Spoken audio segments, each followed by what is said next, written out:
வழக்கமா நம்ம ஷோல டெய்லியுமே நிறைய சுவாரஸ்யமான செய்திகளையும் தகவல்களையும் பார்த்துட்டு இருக்கோம். ஏன்னா இது கொஞ்சம் செய்தி கொஞ்சம் தகவல்.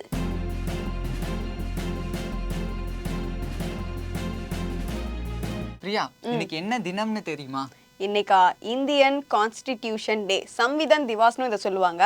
இந்திய அரசியலமைப்பு தினம் தான் இன்னைக்கு. இதை எதனால நம்ம செலிப்ரேட் பண்றோம்னு உனக்கு தெரியுமா? இதை எதனால செலிப்ரேட் பண்றோம்னா, இந்திய அரசியலமைப்பு சட்டம் இருக்கு இல்லையா, இதை ஏற்றுக்கொள்ளப்பட்ட நாள் இன்னைக்கு தான்.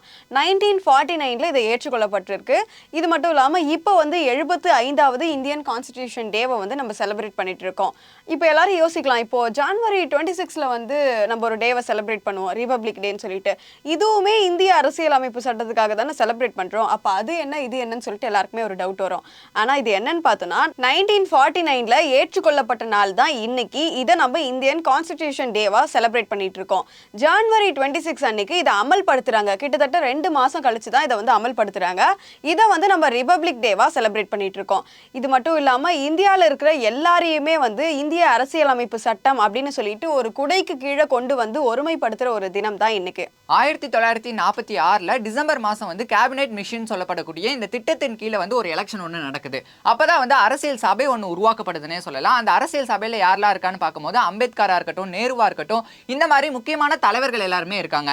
அது மட்டும் இல்லாம 389 பேர் அதுல இருக்காங்கன்னே சொல்லலாம். அதுக்கப்புறமா இந்தியா பாகிஸ்தான் பிரிஞ்சதுக்கு அப்புறமா 299 பேரா அது குறைக்கப்படுதுன்னே சொல்லலாம். சோ இதுல தான் அரசியலமைப்பு சட்டத்தை பத்தி விவாதிக்கப்படுது.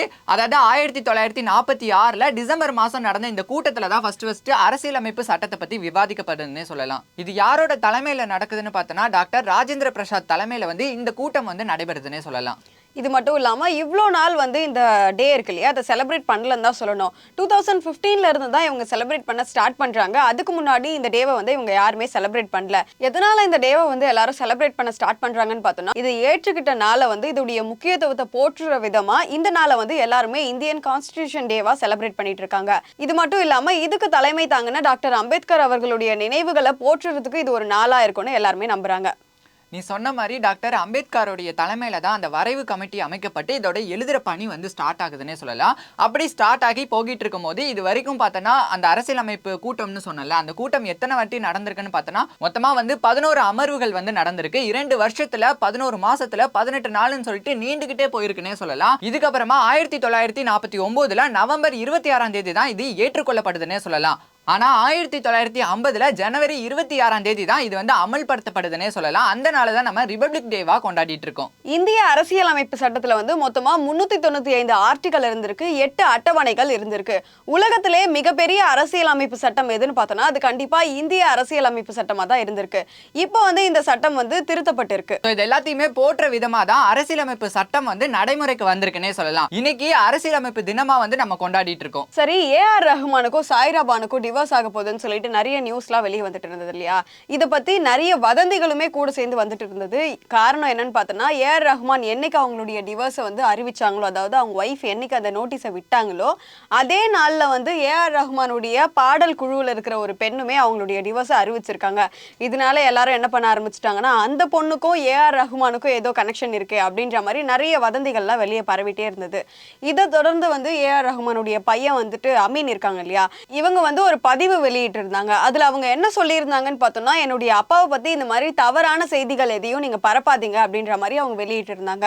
அதை தொடர்ந்து இப்போ ஏஆர் ரஹ்மானுடைய வைஃப் சாய்ரா பானு இருக்காங்க இல்லையா, அவங்களுமே ஒரு ஆடியோ ஒன்று வெளியிட்டு இருந்தாங்க. நான் பாம்பேல இருக்கேன், இந்த மாதிரி ஏஆர் ரஹ்மான் ஒரு ஜெம், அவங்கள பத்தி நீங்க எதுவுமே தப்பா பேசாதீங்க, அந்த மாதிரி எதுவும் இல்லை அப்படின்ற மாதிரி அவங்களுமே வெளியிட்டு இருந்தாங்க. ஆனா ஏஆர் ரஹ்மான் மேல இந்த மாதிரியான சர்ச்சைகள் எழுந்த வண்ணமாவே இருக்குன்னே சொல்லலாம். நீங்க சொன்னீங்களே, ஏஆர் ரஹ்மான் இசைக்குழுவில் இருக்கக்கூடிய துணை பாடகியான மோகினி டே, இவங்க மூலமா தான் இந்த சர்ச்சைகள்லாம் எழும்புச்சு அப்படிங்கிற மாதிரி. சோ அவங்க இப்போ ஒரு தெளிவான விளக்கம் ஒன்று கொடுத்திருக்காங்கன்னே சொல்லலாம். அவங்க என்ன சொல்லியிருக்காங்கன்னு பார்த்தோன்னா, நான் ஏஆர் ரஹ்மான் அவர்களுடைய இசைக்குழுவில் கிட்டத்தட்ட 8 வருஷமா இருக்கேன். எனக்கு நிறைய பேர் இன்ஸ்பிரேஷனா இருக்காங்க. ஸோ அவங்க கிட்ட இருந்து நிறைய விஷயங்களை நான் கத்துக்கிட்டு இருந்திருக்கேன். அந்த மாதிரி எனக்கு ரொம்பவே இன்ஸ்பிரேஷனான ஒரு மனிதர் தான் ஏஆர் ரஹ்மான் அவர்கள்னு சொல்லியிருக்காங்க. அது மட்டும் இல்லாம அவங்க எனக்கு தந்தை போன்றவர் அப்படிங்கிற மாதிரி சொல்லியிருக்காங்க.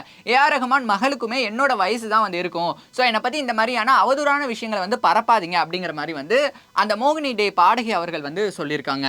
இது மட்டும் இல்லாம ஏஆர் ரஹ்மானுமே நிறைய இந்த யூடியூப் சேனல்ஸ்ல தான் மேக்ஸிமம் இந்த மாதிரி வதந்திகள்லாம் பரவிட்டு இருந்தது.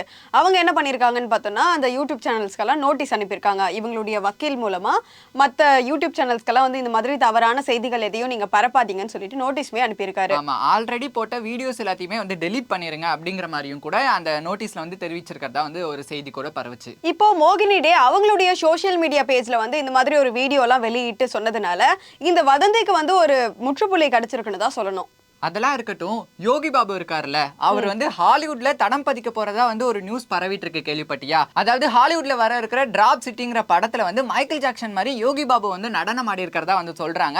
இந்த படத்தை யார் இயக்குறான்னு பார்த்தோன்னா திருச்சியை சேர்ந்த டைரக்டரான டெல் கணேஷ் தான் வந்து இயக்குறாராமா. இந்த டெல் கணேஷன் யாருன்னு பார்த்தோம்னா டெவில்ஸ் நைட்னு சொல்லப்படுற dawn of the Nain Rouge படத்துல வந்து ஜிவி பிரகாஷை ஹாலிவுட்க்கு அறிமுகம் செஞ்சு வச்சவங்க தான் இவங்க. இந்த படம் எதை பத்தி இருக்க போகுதுன்னு பார்த்தோம்னா இசைத்துறையில போராடிட்டு இருக்கிற ஒரு கலைஞரை பத்தி தான் இந்த படம் இருக்க போறதா வந்து சொல்றாங்க. அந்த வகையில இப்ப ரீசெண்டா வந்து தனுஷ் அவர்கள் வந்து ஹாலிவுட்ல ஒரு வெப் சீரிஸ் ஒன்று நடிச்சிருந்தாரு. ஸோ அதுக்கப்புறமா இப்போ யோகி பாபு அவர்களுமே ஹாலிவுட்டுக்கு போறது ரொம்பவே சந்தோஷமான விஷயம் தான் சொல்லணும். இது அவருடைய ஃபேன்ஸ் எல்லாருக்குமே ஹாப்பியா இருக்கும்னு நினைக்கிறேன். இந்த செய்தி பத்தி நீங்க என்ன நினைக்கிறீங்கிறத மறக்காம கீழே இருக்க கமெண்ட் பாக்ஸ்ல மறக்காம கமெண்ட் பண்ணுங்க. சரி, அதெல்லாம் ஒரு பக்கம் இருக்கட்டும். நீ பேன் கார்டு வச்சிட்டு இருக்கியா? வச்சிருக்கேனே. இப்போ அந்த பேன் கார்டுல நிறைய சேஞ்சஸ் எல்லாம் கொண்டு வர போறாங்க, அதை பத்தி தெரியுமா? ஆமா, நான் கூட கேள்விப்பட்டேன். பேன் கார்டு 2.0 சொல்லிட்டு ஒரு புதிய பேன் கார்டு வந்து கொண்டுட்டு வர போறாங்களா. இது ஃபுல் அண்ட் ஃபுல் வந்து டிஜிட்டல் முறையில் இருக்க போறதாகவும் சொல்றாங்க.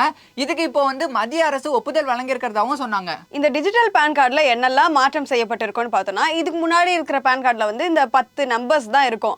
இப்போ வந்து இந்த நம்பர்ஸ் மட்டும் இல்லாம QR கோடுமே கொண்டு வர போறதா சொல்லியிருக்காங்க. இது எதனால வந்து QR கோட்லாம் கொண்டு வராங்கன்னு பார்த்தோம்னா இப்போ QR கோட் கொண்டு வந்தோம்னா ஒரு வெளிப்படை தன்மை இருக்கும் அப்படின்னு சொல்றாங்க. இது மட்டும் இல்லாம இப்போ இந்த வாங்குறதுக்கு நம்ம நிறைய செலவு பண்ணணும் இல்லையா? ஸோ நீங்க செலவு பண்ண தேவையில்லை, இது ஃப்ரீயாவே வந்து உங்களுக்கு ஹோம் டெலிவரியே பண்ணிடுவாங்கன்னு சொல்றாங்க. இந்த பேன் கார்டை வந்து வருமான வரித்துறை மூலமா நமக்கு வழங்கப்படுறது தான் இந்த பேன் கார்டுனே சொல்லலாம். இது எதுக்காகனா இந்த வருமான வரி எல்லாம் கட்டுறதுக்கு, அது மட்டும் இல்லாம நிதி பரிவர்த்தனைக்கு வந்து ரொம்பவே யூஸ்ஃபுல்லா இருக்கக்கூடியதான் இந்த பேன் கார்டு. ரொம்ப அதிக அமௌண்ட்லாம் வந்து நம்ம டெபாசிட் பண்றோம் இல்ல எடுக்கிறோம் அப்படிங்கிறதுக்குலாம் இந்த பேன் கார்டு வந்து ரொம்பவே யூஸ்ஃபுல்லா இருக்கும்னே சொல்லலாம். இப்போ புதிய பேன் கார்டுல வந்து இதெல்லாமே ரொம்பவே எளிய முறையில வந்து நீங்க வந்து யூஸ் பண்ணிக்கலாம் அப்படிங்கிற மாதிரியும் சொல்றாங்க.